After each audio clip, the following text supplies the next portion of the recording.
بسم اللہ الرحمن الرحیم۔ الباری ٹی وی کے دوستو السلام علیکم۔ آپ صلی اللہ علیہ وآلہ وسلم روزانہ فجر کی نماز کے بعد صحابہ کرام رضی اللہ عنہم کے خواب سنا کرتے اور ان کی تعبیر فرمایا کرتے۔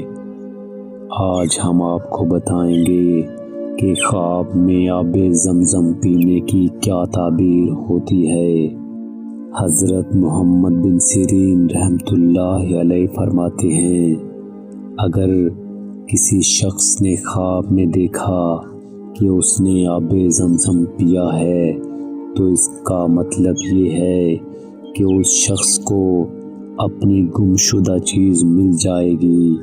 یہ خواب اس کے لیے اللہ کی طرف سے اشارہ ہے کہ اس کی کوئی پرانی کھوئی ہوئی چیز جو اس کو مل نہیں رہی تھی یہ اس کو مل جائے گی۔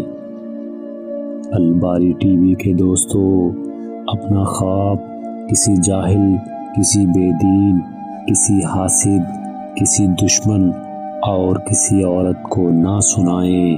اپنا خواب ہمیشہ کسی نیک، ایماندار، سچے اور خیر خواہ کو سنائیں۔ اللہ میری اور آپ کی حفاظت کرے، آمین ثم آمین۔